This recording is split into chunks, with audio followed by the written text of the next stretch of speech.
drip, drip, drip, drip. Oh, it burns.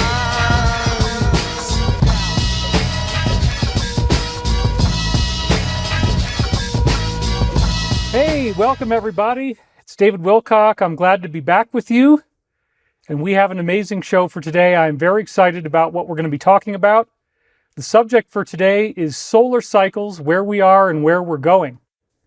Now, why did I choose a subject like this at such an incredibly poignant time? And let me just make sure that you guys are hearing me. Are you guys all hearing me okay? I just want to look at the stream real quick. Is everybody able to hear me? It's always going to tell me there's errors. It's always going to tell me whatever. So we just kind of know that. A dress code. Okay, so let's see. Amazing sound and picture. Yay, we hear you. You're on time. I wish the thing David would... I can't even read. This is too fast.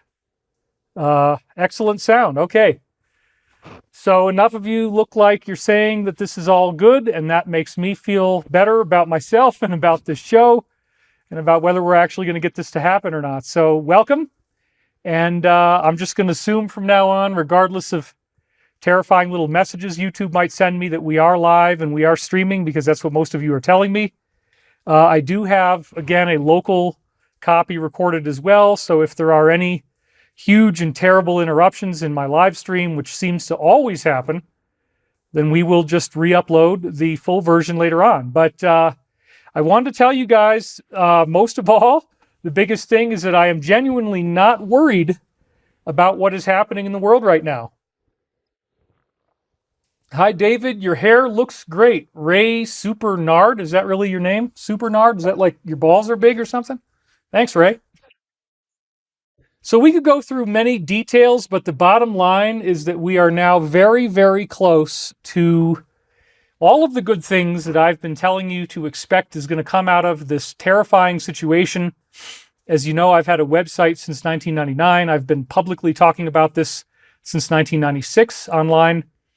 And so that's over 25 years now, 26 years that I've been doing this as a public figure. And during that time, I've never gotten caught in any real scandals of any kind. There's people that love to say hateful things about me, but I have stayed in monogamous relationships. I have not ripped people off.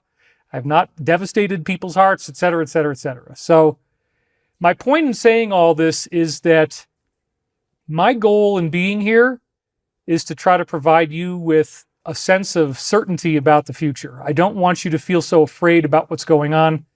I don't want you to feel like the world is ending. I know that it seems that way, but once you start to perceive the greater levels of information, the spiritual reality that we're living in, and the understandings that the spiritual reality provides us, then we start to arrive at some sort of positive understanding here.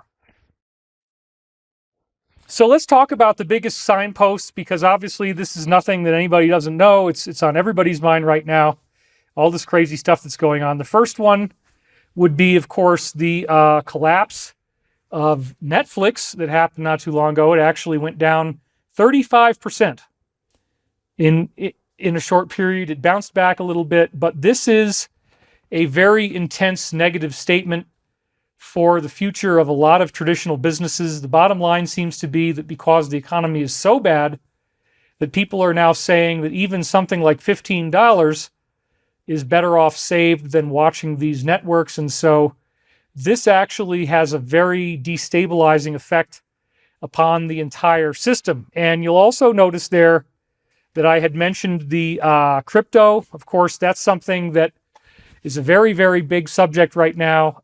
If you haven't actually been paying attention to this, there are huge, huge problems going on with cryptocurrency. Bitcoin dipped below the $30,000 support price.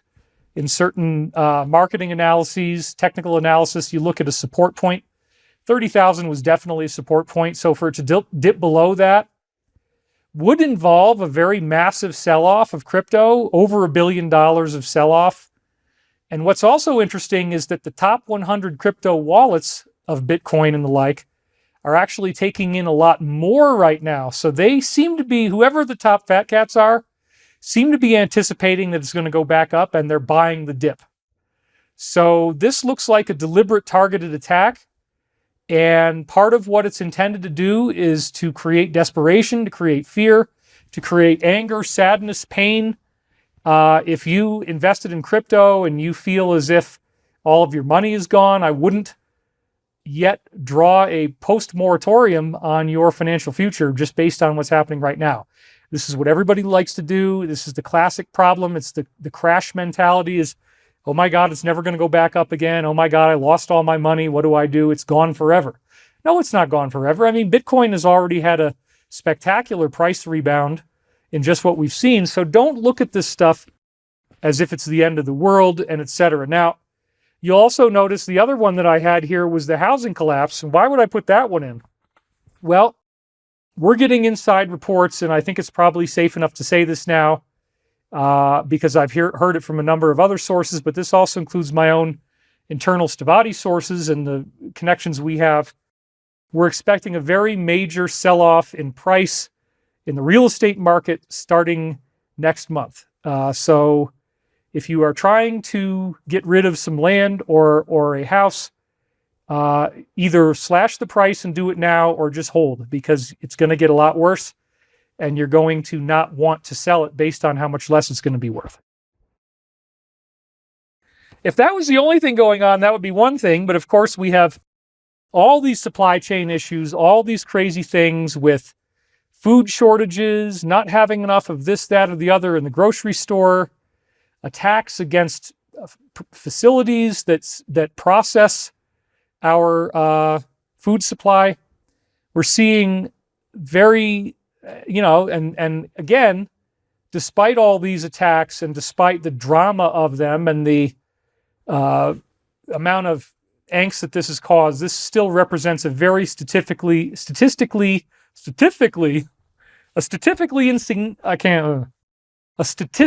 insignificant minority of the facilities that process food in this country and around the world. So yes, they're trying to do this, but again, we're running up against chaos theory and chaos math, which says that as you attempt to destabilize a complex adaptive system, what does the system do? It adapts. Now, the economy and human interaction is a complex adaptive system, which means that you have multiple agents within a system who can all interact in that system, and their behavior is what we would actually call economics. And when you try to destabilize a complex adaptive system, supercomputer modeling shows that it actually restructures into a higher level of order and sophistication. So the more they try to break down the food supply, the more that it will reorganize into a more structured and highly efficient system. The more they try to damage the economy, the same thing will happen. The more they try to damage the fuel supply, the same thing will happen. So these people do believe that they can pull off something equivalent to the French Revolution. But even in the French Revolution, there was a nonlinear adaptation amongst the people akin to complex adaptive systems, where they began eating things like snails and rabbits, which becomes escargot, and rabbit delicacies that become a staple and part of the national identity of France. Now, this was because they tried to starve everybody out in France by cutting off food imports and destroying food production domestically. The people still adapted. They discovered that rabbit really wasn't that bad, snail really wasn't that bad, and they made do, and this is what's happening now. To think that they're going to get to the point where they get the 47 days, which is what it takes for somebody to have water but no food, and how long you can live with no food but water. The militaries of the last several thousand years have figured out that it's 47 days. It's not exactly commonly known, although we're talking about it now. So cutting off the fuel supply is obviously a point of no return. This is a big deal. It would appear that the only option that Europe would have is to surrender. The only other option would be to risk the full ire of their population, which they don't seem to really care about, because look at France. If France hasn't told you that the idea of casting ballots is essentially a relic, then nothing will. So yes, I do still believe in midterms here in America. I do still strongly, very strongly encourage you to vote. At the same time, there's nothing that really indicates that this fraud has stopped or even abated any less. So with that in mind, we really do want to be clear about what we're going for here as a planet. What are our goals? And so when we're looking at all these things, there are different layers to the perspective, and some of the layers are just really scary. There's a way of looking at this in which the aggressor country that I just had in this bullet point is simply chaotic evil. It's all crazy. It's all evil. He just wants to hurt Europe. He just wants to hurt this country. There's nothing good about this. He's a sadist. He's a monster. He's a dictator. He's Mussolini, Stalin, Hitler, fascist. Da, da, da, da. Okay. Some people, that's as far as it goes. But then to deny that there is an alternative narrative that people are talking about is to deny reality. And that's what the usual suspects have been trying to do. They don't want you to hear about these things. They don't want you discussing these things. They very aggressively try to stop you from talking about these things. Of conscious knowledge of the calling, there would be no difference. Now, this again, every law of one passage always seems to require interpretation. That's just the way it goes. What is the calling? The calling is this concept that we are in trouble and that we need help and we're praying for help. And the law of one says that there is a whole genre of beings in the universe that are much closer to the Creator, which we could think of as seraphim, cherubim, or archangels. And these beings are very, very intimately involved in our lives. And the way you're going to start to see this is with clock synchronicity and things like this. And then as you become more of an adept, the telekinesis starts to happen. And they've even given it a new word. They call it, new term. They call it executive function. And apparently everyone who is ascending is having this double being forming. And what does this mean? This means that you're going to have a ghost that is you. It's yourself in the fourth density. So something is coming our way. Something is going to happen that activates us, this other part of ourselves, where we can now flip over into that part of ourselves. So if you think about great master yogis, they have bilocation. This is one of the things you hear about. Here's the guy and he's sitting in his chair and he's meditating. And then at the same time, he shows up in a village hundreds of miles away. And there he is talking to people and laughing and doing his thing. That's bilocation. That is caused because you have two beings. You have your physical body and you have an energy being that looks the same, but is activating as we move through this process. Now that I've really been studying this, it does still appear that at some point we will get rid of our third dimensional body, but it's because the fourth dimensional body that you bilocate into has become so full and so well formed that you don't need the 3D body. You could create one if you want, but you don't need one. And so that process begins with your fourth dimensional ghost wanting to get your attention. It is you. It would look like you if you could see it. You won't see it. It's going to be invisible. And your ghost is going to try to get your attention by things like clock synchronicities, by things like the right people calling you at the right time. You just so happen to bump into somebody. All of these types of paranormal events. And then as it goes on, it will also turn into telekinesis. And that's what started to happen to me, which, as it turns out, is scary as hell. I don't like telekinesis, as it turns out. I thought I would. I really thought I wanted it. And then when I got it, it's like, whoa, this is just really crazy, because even with all of the things that happen to me, when objects start moving and it's clearly something that is not caused by you, you have no defenses left as a human being. You are done. You cannot ignore that damn thing moved. You can't go back to the way you were. You cannot go back. You can't.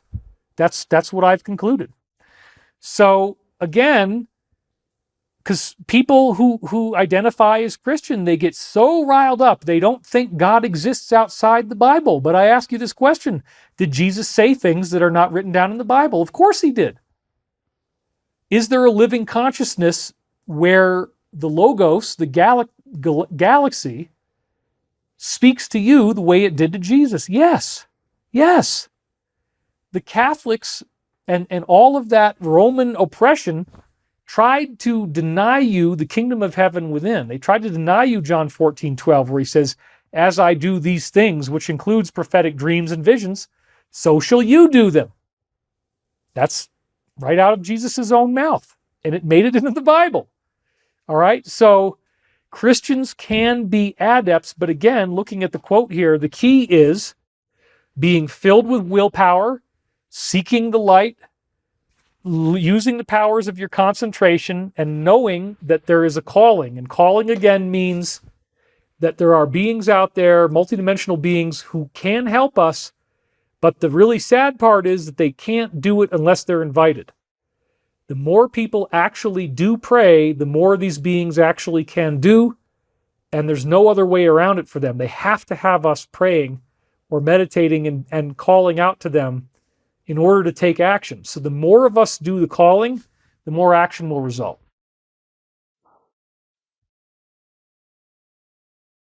The efficacy of the calling is a function of the magical qualities of those who call. And again, Christians can be magical, as they're saying.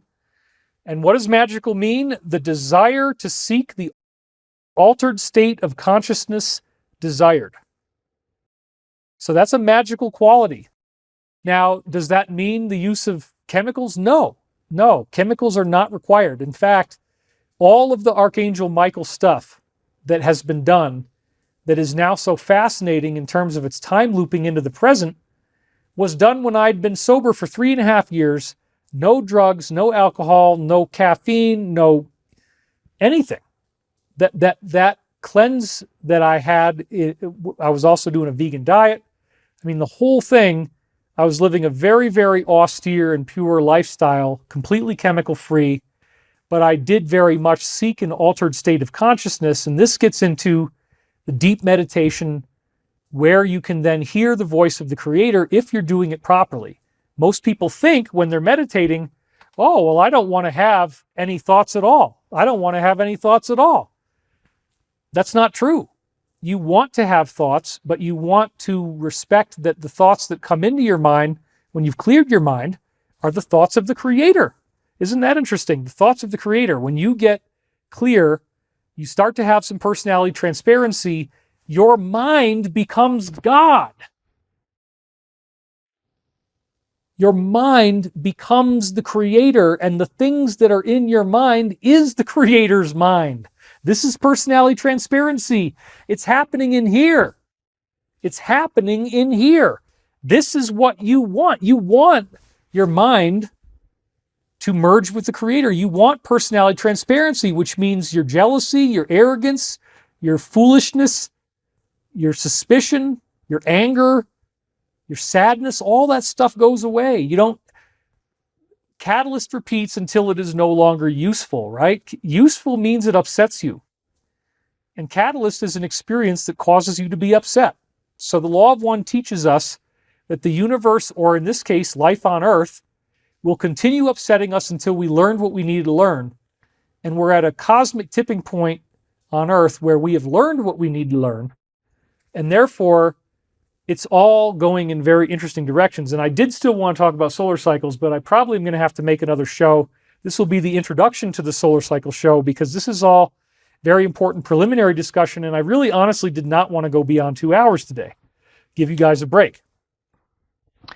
The penetration of the veil may be seen to begin to have its roots in the gestation of green ray activity, that all compassionate love that demands no return. Now, why are we talking about the penetration of the veil? Okay, the penetration of the veil is another very, very important law of one concept, which again gets back to personality transparency and going from a seeker to an adept.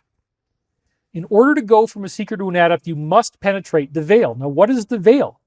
The veil is this illusionary reality that is created by the cosmic consciousness of the universe and by the galactic logos, which is Jesus. Jesus is the galaxy, Jesus is the sun. Okay, and we're going to see the breath of Christ, the 11-year sunspot cycle, in part 2 of this whole show that I'm doing. So this is just going to be a part 1 philosophical preliminary. So the penetration of the veil, what does that really mean? It's talking about the idea that there is a veil between your conscious and your subconscious mind.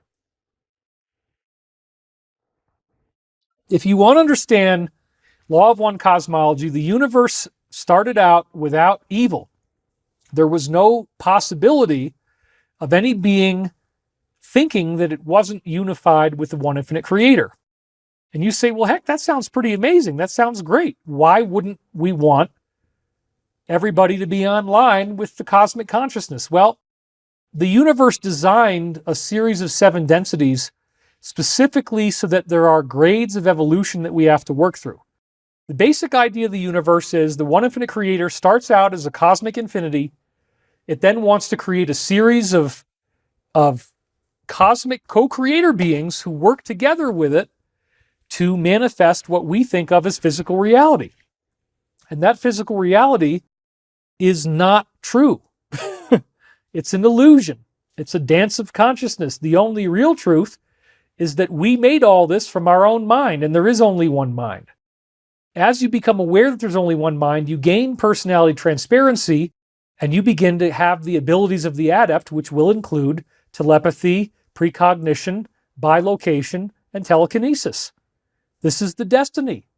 And now the earth is much like a tree in which the tree is ripening and the fruit has come to its fruition. Fruit. You see what I did there? Anyway, at this point, what we're doing is we're fruiting as a planet. It is now ready for us to go into 4th density. The negative is being exposed. I expect that we're going to see some very big changes pretty soon. I expect we're going to see arrests and tribunals. And it's all part of this solar cycle that we're in, which I was telling you about last year. Last year I said that the hardest burn was going to continue through the end of this year. And as we go into part 2, which again, I'm not going to disrespect you by trying to do 4 or 5 hours today. I think that's another thing that frankly is the result of my mind being too obsessive and not in this blank slate, this virginal mind that they were talking about. So you penetrate the veil by realizing what the veil is. The veil is this lie that says that you don't have unity with God. That's not true. It never was true, and it was designed that way so that you would get sad and then go in one of 2 directions. Either you get so sad that you're like, that's it, I just want to kill people and drink blood and and rape and molest. That's my goal in life. Or you decide, hey, other people are me. There's really no difference. I don't want them to feel bad because I don't want to feel bad. And that's when you're really figuring it out. And that's when you get back to, as it says here, the all-compassionate love that demands no return, which is only the 4th level. It goes higher than that. In the 5th level, you become wise and you don't just give everything away for nothing, okay? If this path is followed, the higher energy centers shall be activated and crystallized until the adept is born. And somebody said they cannot find personality transparency online. Okay, so let's talk about this for a second. You can go to lawofone.info.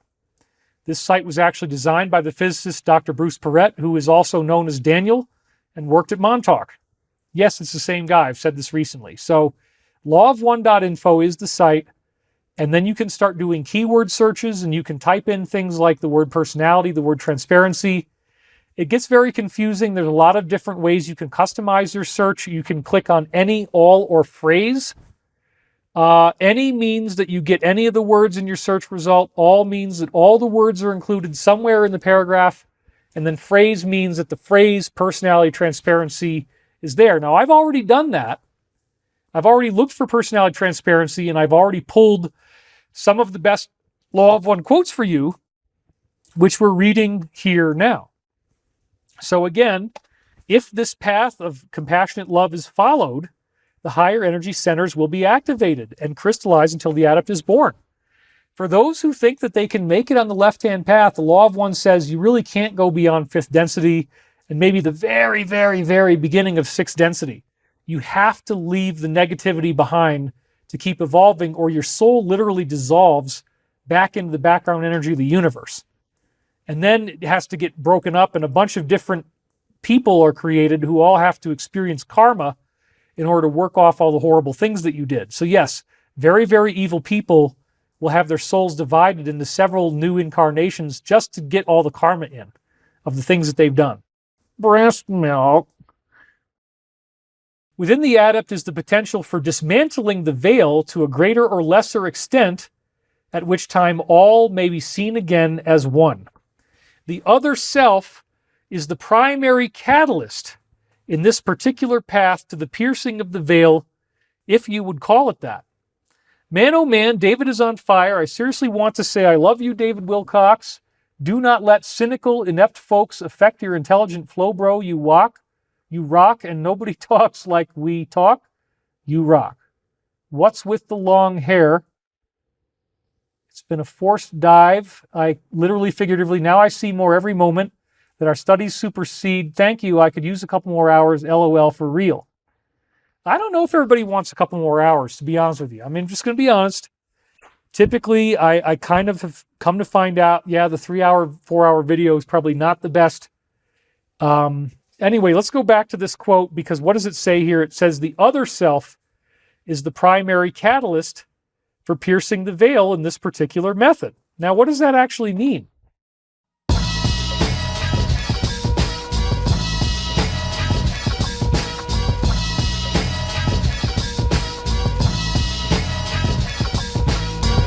Don't worry, G. I'll have you hooked up in 5 days. We'll go get this shot real quick. Everything gonna be copacetic.